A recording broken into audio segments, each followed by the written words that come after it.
kenal. Nggak kenal, gila. Nggak kenal.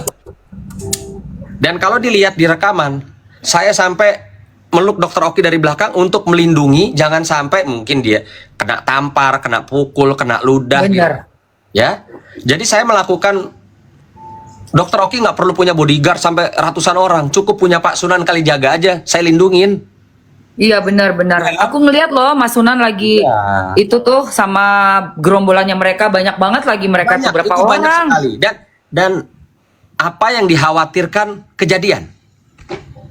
Nah, cuma saya melihat begini. Mereka mungkin kalau mau pakai gaya mafia sama saya nggak kena.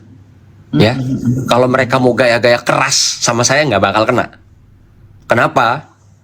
Karena sebelum mereka jadi belaga jadi mafia-mafia, itu dunia saya dari kecil. Ya, siapapun yang mereka bawa ke sana ini nggak mungkin nggak kenal saya. Oke? Iya. Jadi mereka rubah strategi ternyata. Mereka nggak main keras kepada seorang Sunan Kalijaga dan kliennya, tapi mereka main menggunakan gerombolan rusuh tulang-tulang lunak kalau saya lihat. Yes, betul. Kita ngomong fakta Mbak Emma. Saya seorang pengacara harus menyampaikan sesuatu yang fakta. Tidak ada di sana yang badannya gede-gede, bodyguard yang menghampiri kami, nyerang, intimidasi kami, tidak ada. Tidak ada. Mas Sunannya jadi malas berantem kalau sama tulang lunak ya Mas. Jadi kita jadi lunak juga nggak? Bener nggak sih? Habis lunak banget sih. Mau berantem gimana coba? Makanya gini Mbak Emma, kalau saya tuh kadang suka menghormati lawan ya. Lawan, iya serius. Lawan mau pakai gaya mafia, saya siap. Melayaninya. Lawan mau pakai gaya bencong banci kaleng banci salon sialan, saya siap. Gitu loh. Jadi saya ini menghormati lawan atau musuh-musuh saya. Mungkin Mbak Emma bisa lihat di story Instagram saya atau di postingan-postingan saya melayani mereka dengan gaya mereka. Iya M. Ada itu yang aku suka banget postingannya Mas Sunan, yang ibu-ibu panda lagi ngelahirin bayinya, kocak banget. Mbak Emma, Karena emang saya itu melihat tayangan video itu berkali-kali dan happy gitu loh. Maksudnya, ya Allah, makhluk selucu ini, segemesin ini gitu ya, yang lahir di dunia. Tapi kenapa sekarang se-Indonesia tuh nyebut nama panda, padahal itu adalah makhluk yang paling gemesin, paling lucu. aku lucu. Iya, aku juga suka panda. Jadinya kan karena kelakuan dia, panda ini jadi ternodai ya. Iya, Panda. saya bilang cobalah manusia beradab lah. Lihat kami terlahir di dunia semok, lucu, menggemaskan ya. Dan Iya. tidak ada sejarahnya panda itu begeng, kurus, terus Kurang gizi. kayak anjing tuh nggak ada. Iya, ngengkok-ngengkok makanya. Nggak ada Tapi gitu loh. buat besok Mas, buat besok penjagaan dong. Harus Mas. Enggak, jadi gini. Gimana?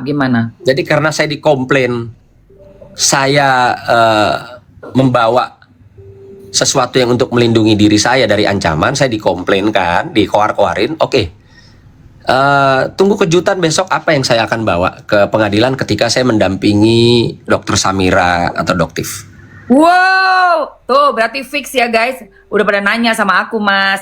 Aku masih simpen. Ntar dulu, pokoknya tenang aja. Selama ini kan Doktif kan dianggapnya kabur Mas, takut. Padahal Doktif sudah ada. Wah Mas kena violation Mas. Kenapa? Waduh, kamu harus aku remove lagi.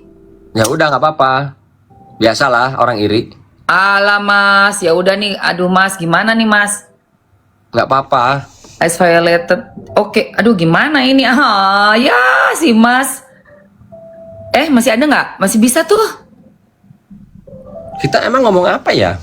Tadi nggak boleh pakai ngomong binan cinong, terus inan jining tuh nggak boleh. Kalau mau tuh enjir gitu. Kan nggak boleh pakai kata-kata yang real Mas. Kalau di sini AI-nya udah tajem banget. Lanjut, masih bisa nih. Pokoknya hati-hati dengan kata-kata binan cini. Pina sih.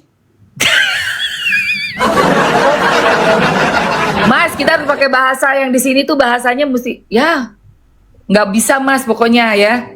Ya lanjut. Sina ina pina. Itu Sina Pina. Tina Dini, sini Oh, Pinandina. Tina Dini ya. Tina Dini. Pinandina Binancino, Ya. Binotini. Iya. Oke. Ya. Tapi Gila, tapi masih ada loh, Mas Yonan nggak jatuh tuh. nggak. Aduh. Maksudnya gini, Mbak Emma. Gimana? Ayo. Awas hati-hati loh, jangan 2 kali loh. Ya. Yuk. Kalau pakai bahasa Binancini kan nggak semua teman-teman tahu di sini. Itu cuman orang-orang kelas di zaman itu, dan yang nggak tahu zaman sekarang masih kepake nggak sih bahasa itu? Masih kepake, pada ngerti kan anak-anak, temen-temen tuh ngerti. Oh, Ngerti. Mawar Tinta. Nggak tahu aku. Mawar Tita. Pakai bahasa Apose katanya. Kagak, ada yang ngerti, ada yang enggak. Udah nggak apa-apa, yang penting kita aman, jangan sampai kita jatuh. Ini 10.700 orang. Teman-teman boleh dong di share naikin lagi dong sampai 15.000 kayak ini nih. Share sama teman-temannya, ayo. Share Jangan tuh. cuma nonton aja. Ayo Follow share dong. teman-teman, tap layarnya, ayo sayang. Yo, Mas Sunan kali jaga, yang belum follow dulu ya sayangku ya. Ya, follow dulu, itu share biar tuh 11.000 tuh Mas. Ayo Mas, ada info apa lagi yang oke, tapi ingat bahasa Mas, bahasa. Ingat tuh 11.000 tuh. Ya, yang pasti ketika klien saya Dr. Samira atau Doktif dipanggil resmi di pengadilan untuk menjadi saksi di kasus persidangan Nikita Mirzani, saya pastikan akan hadir dan saya dampingi. Gitu. Mantap. Nggak usah pada Parno, takut saya bawa ini itu nggak usah. Ya. Makasih. Waduh, 17 Agustus. Merdeka Mas Sunan, merdeka. Ini semangat 17 Agustusan ya Mas. Pas Iya. banget dengan semangat 17 Agustusan. Oke, aku mau tanya lagi nih. Dalam sidang pidana ini, kira-kira akankah diputar itu rekaman suara? Ini juga jadi banyak pertanyaan oleh netizen nih di room aku. Mamski, rekaman suara itu gimana? Nah, bagaimana pendapat advokat nih mengenai rekaman suara itu? Oke. Jadi gini, pertama-tama kita harus sepakati dulu, harus pahami bahwa yang namanya pengadilan itu adalah rumah atau tempat ya para terdakwa, para korban mencari keadilan. Oke? Nah, hakim itu tugasnya adalah mendengar, melihat fakta-fakta persidangan ya, dan mengambil satu keputusan yang bijak tanpa dipengaruhi oleh intimidasi, dipengaruhi oleh ya sesuatu yang bisa mempengaruhi orang, atau jadi artinya hakim itu adalah kepanjangan Tuhan di dunia. Dia Yes. betul-betul fair, harus betul-betul imbang. Nah, balik lagi, pengadilan adalah tempatnya si terdakwa dan si korban mencari keadilan. Yes. Artinya haruslah, wajib seorang hakim itu bersikap adil dalam jalannya persidangan. Yang dimaksud gimana sih? Kalau si terdakwa ya punya alat bukti 4, silahkan. Ya. Kalau si korban punya alat bukti 4, silahkan sajikan di fakta persidangan. Artinya sama-sama 4, sama-sama disajikan di fakta persidangan. Itu adil. Oke. Saya tidak tahu kemarin ya, karena saya di luar damping Dr. Oki. Saya tidak tahu kejadiannya bagaimana sampai ada hakim dan para jaksa meninggalkan persidangan karena katanya Nikita minta rekaman itu diputarkan. Betul, walk out tuh Mas, walk out Di mereka. pertama, waktu kalau nggak salah ya, waktu pertama hakim membuka persidangan, Nikita kan sudah menyampaikan Iya. di awal memohon untuk diputarkan. Betul. Gitu loh. Artinya ya seharusnya pihak majelis hakim, oh ya silahkan. Jadi dalam persidangan itu baik terdakwa maupun korban dalam rangka mencari keadilan, silahkan menyajikan bukti-bukti, silakan mengajukan saksi-saksi gitu loh. Jangan dibatasi. Benar. Jangan dibatasi. Iya sih. Silakan, boleh kok. Memang siapa yang bilang kalau terdakwa nggak punya hak untuk mengajukan alat-alat bukti? Siapa yang bilang begitu? Iya, ini gini Mas, karena waktu hari yang pertama saksi datang ya, bukan hari pertama pidana sidang pidana, tetapi hari pertama saat pemanggilan saksi yaitu RG suaminya dengan 2 karyawan mereka. Itu kan pengacara Nikita Mirzani mengajukan satu bukti di mana ada didengarkan suara dari Fitri Salhuteru. Sudah dikonfirmasi juga, ditanyakan oleh hakim kepada Reza Gladys, suara siapa itu? Itu suara Fitri Salhuteru. Nah, disitulah aku ngerasa ini boleh kok didengerin gitu.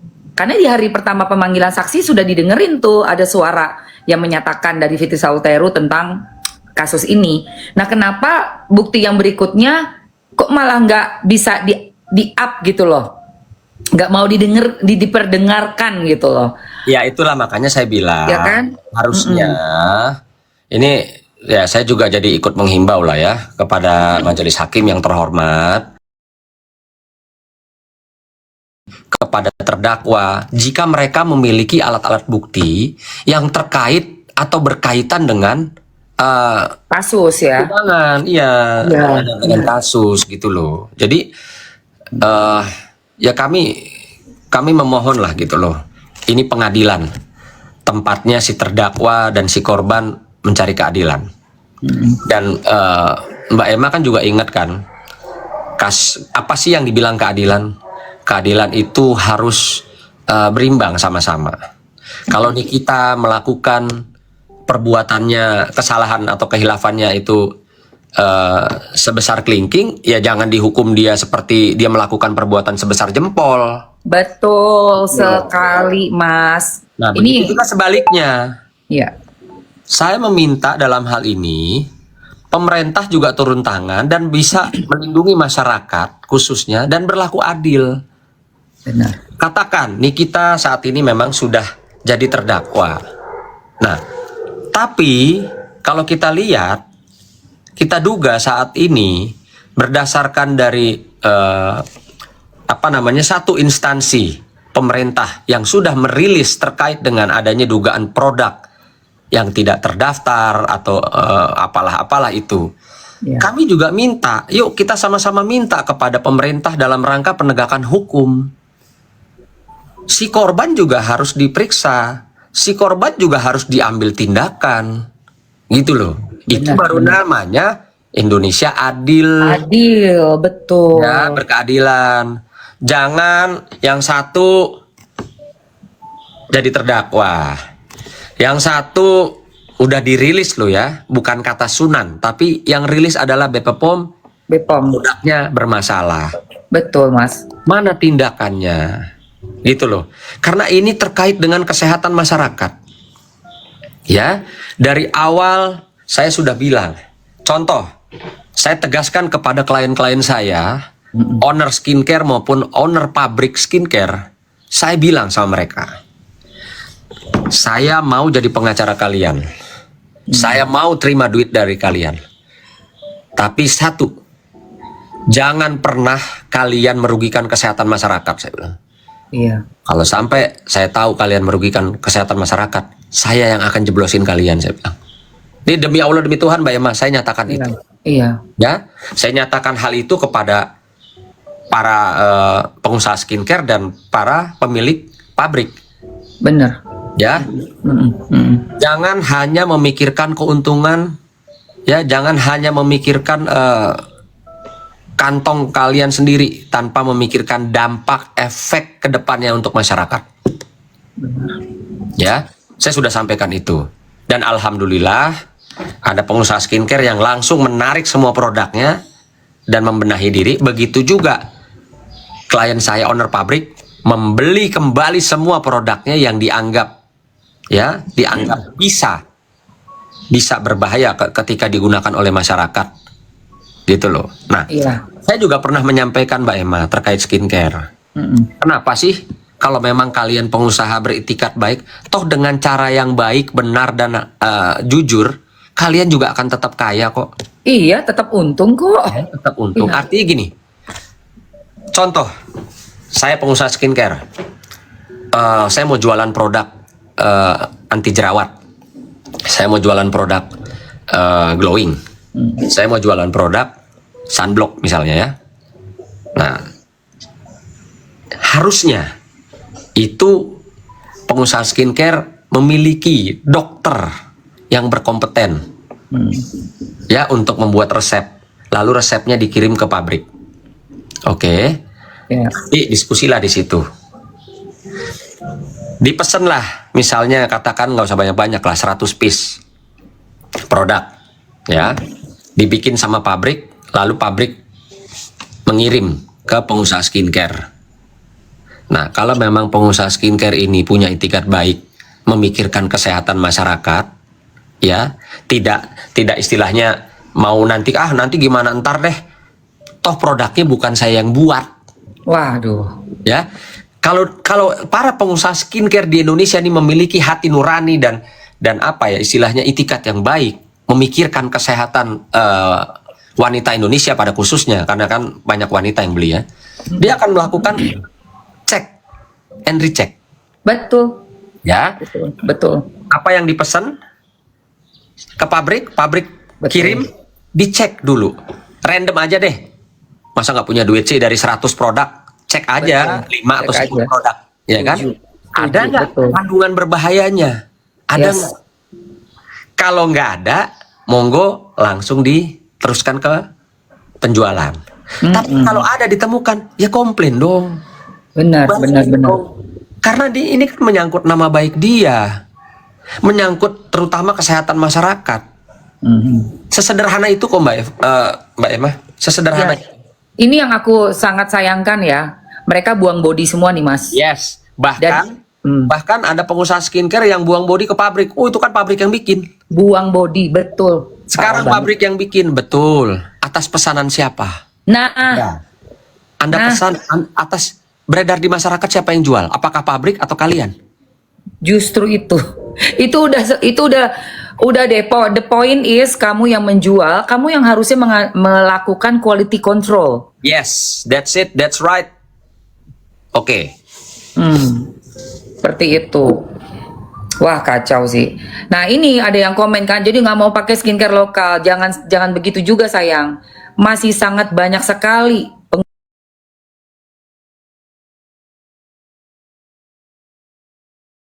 karena 2-3 orang ini, ya 2-3 orang 4 orang ini kalian jadinya apatis dengan produk lokal. Sayang loh. Ya. Karena yang aku pakai lokal ini. Nggak, karena gini juga, Lokal. Mama. Justru ya seperti yang siapa yang diduga punyanya si korban ini kan ngambilnya dari luar negeri. Ternyata barangnya Kacau banget. jelas lah ya, nggak jelas. Itu juga banyak. Iya, itu juga banyak yang seperti itu. Jadi kayak white label gitu loh, tinggal di label-labelin aja. Mulai sekarang semua harus berbenah sih, Mas. Iya. Memang tanggung jawab di kita penjual. Betul. Penjual mesti ngecek, Betul. mesti cek. Iya, mesti quality control dari si penjual. Mbak Emma inget nggak waktu saya mendampingi Doktif, itu kan juga terpublikasi di media ya, rame ya. Saya mendampingi Doktif datang ke DPR RI. Yes, ingat. Nah, di mana kami datang tidak hanya berdua, kami juga datang dengan Badan Perlindungan Konsumen Nasional. Di situ juga hadir ketua umumnya, ya. Lalu dengan pembahasan dengan para anggota DPR RI itu banyak yang meminta, ya, anggota DPR RI itu meminta saya untuk terjun sebagai orang hukum, membantu para konsumen yang memang dirugikan atau bisa saja akan terjadi kerusakan kesehatan gitu loh. Oke. Di situ juga di ruangan DPR RI juga ketua Badan Perlindungan Konsumen Nasional itu menyampaikan. Jadi ini ada di Instagram saya posting menyampaikan bahwa Jangan sebut aplikasi. oh gitu. Igoy. Oh, iya. Oke. Mas, hati-hati mas. Anything kayak itu, YT, jangan sebut full. AI-nya jalan. Oke, terus lanjut. Sorry mas. Ada di Igoy. Iya emang begitu. Pokoknya kalau yang namanya di ini mas. Nanti kalau kita ketemu aja aku obrolin. Itu soal teknisnya TikTok. Nanti aku kasih tau mas. Oke, terus mas. Jadi ada di Igoy-nya Mas Sunan mengenai yang dari DPR untuk menaungi ya. Kepala sorry maaf, saya ralat, bukan kepala BPOM, tapi di sana sama-sama sudah disepakati, sudah juga dirilis di media. Mereka menunjuk saya menjadi ketua bidang hukum perlindungan konsumen. Nah itu bagus mas. So far gimana? Karena yang aku lihat nih secara mentalnya mereka, psikologinya mereka nih para korban kayak kan mereka middle low ya, banyak kan tuh. Yes. Nah itu apakah mereka punya keberanian untuk melapor atau gimana mas? Sebenarnya gini sih ya, kita tuh jangan pernah melihat atau takut dengan ini pengusaha skincare banyak duitnya apa ini itu. Sudah terlalu banyak contoh di Republik Indonesia. Orang hebat, pejabat, ngerasa banyak duit, ngerasa dirinya mafia, yang jatuh masuk penjara juga banyak contohnya. Iya bener banget, benar banget. Nggak usah takut, gitu loh. Benar. Ya, udah banyak contohnya. Ini saya dari tadi kok banyak lihat juga nih teman-teman komentar soal Mas Uya Kuya. Iya nih Uya Kuya kenapa sih? Aku juga dari tadi mataku sampai keganggu. Saya sampaikan nih sama teman-teman netizen ya. Saya bersaksi, saya pribadi nih, saya bersaksi bagaimana seorang Mas Uya Kuya itu peduli dengan kesehatan masyarakat dan dengan gerak cepat dia kemarin ini membantu seorang anak perempuan usia 16 tahun yang sedang kritis, di rumah sakit, di rumah sakit di bawah Kementerian Kesehatan itu. Dia sangat gercep, hitungan menit dia bantu anak itu yang di UGD dalam keadaan kritis. Demi Allah, demi Tuhan Mbak Emma, saya bersaksi. Karena saya melihat, saya ada di situ gitu loh. Beliau, Mas Uya Kuya itu datang ke rumah sakit untuk melihat anak tersebut. Saya bicara sampai merinding nih Mbak. Saya demi Allah, demi Tuhan sampai merinding. Artinya mungkin teman-teman yang belum tahu Mas Uya Kuya dalam jabatannya saat ini, dia betul-betul sungguh-sungguh. Itu di hari Minggu loh Mbak. Di hari Minggu Mas Uya Kuya itu membantu seorang anak perempuan ya korban kecelakaan yang kritis di UGD rumah sakit. Dia membantu dan akhirnya semua berjalan dengan baik, dengan lancar. Saya merinding nih demi Allah, demi Tuhan. Iya. Ini juga ada yang komen tuh katanya Uya Kuya akan membantu untuk memberantas apabila terbukti memang produk mereka tuh berbahaya. Nah, kayaknya sih mungkin ya nih Mas, karena kan yang kita kembali flashback kemarin tuh yang diwawancara di podcast. Begini gampangnya, Mbak Emma. Mas Uya kan sudah sampaikan. Ya. Mana korban yang dirugikan, mana buktinya. Karena Mas Uya itu juga ngerti hukum sehingga dia pasti akan melakukan sesuatu berdasarkan adanya laporan, adanya korban, gitu loh. Kan dia bekerja atas dasar apa? Kalau ujuk-ujuk main ini itu nggak bisa. Betul sekali teman-teman. Jadi semua itu harus ada proses dan bukti-buktinya. Nggak bisa main ambil tindakan sebelum memang terbukti ya. Gitu ya Mas Sunan ya. Itu ada yang ngomong tuh Uya Kuya takut digigit ular. Kok ngomongnya kayak gitu? Jangan dong.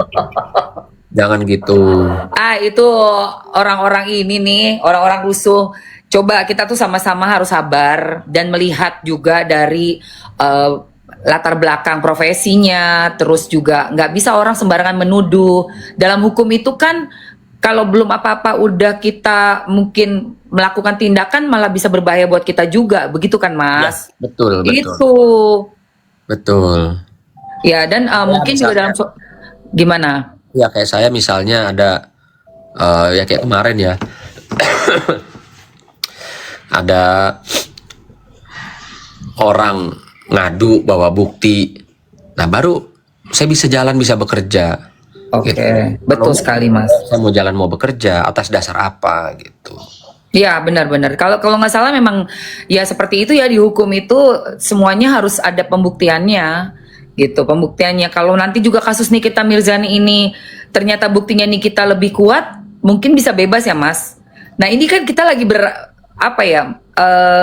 menyaksikan langsung gitu loh. Jadi gini, kalau untuk kasus Nikita, Ya gimana Mas? saya berapa kali datang ke persidangan juga agak-agak sedikit bingung ya. Mungkin jam terbang saya atau ilmu hukum saya belum belum belum nyampe kali ya. Karena saya masih bingung. Awal gembar-gembornya, hebohnya, viralnya di media tuh kan ada pemerasan. Ya, Ya, kita ngomong itu dulu, pemerasan. ya, Nah, sementara kemarin klien saya sudah memberikan kesaksian, ya, memberikan kesaksian berdasarkan bukti yang ada, yaitu transkrip percakapan. ya. Jadi di situ saya kagetnya luar biasa. Demi Allah, demi Tuhan, saya kaget luar biasa bahwa apa yang disampaikan Dr. Oki di muka persidangan pada saat dia sebagai saksi di ruang sidang, bahwa itu benar. Saya pun melihat sendiri bukti-buktinya bahwa itu benar. Awal persoalan ini bisa terjadi, yang ngejar-ngejar Dr. Oki, klien saya itu ya si korban. Nah itu kan, itu kita tahu tuh ya dari dengar suara langsung. Dikasih lihat, mungkin Buktinya. kemarin nggak dikasih lihat ya, karena Dr. Oki cuman menjelaskan tapi tidak diperlihatkan, masyarakat mungkin nggak lihat. Kalau saya kan lihat, saya baca. Yes, benar. Dari awal itu memang yang aktif ya Iya, iya, iya. adalah korban. Ngejar terus Dr. Oki, WhatsApp, telepon, video call. Banyak sekali kalau kita lihat di situ, Dr. Oki tidak melayani, tidak merespon. Aduh. Sehingga si korban itu menghubungi lewat DM. Ya. Oki, kok WA nggak dibaca? Gitu loh. Itulah Mas. Intens gitu loh. Nah, dengan saya sebagai orang hukum yang bodoh, yang mungkin berapa kali saya pernah menangani kasus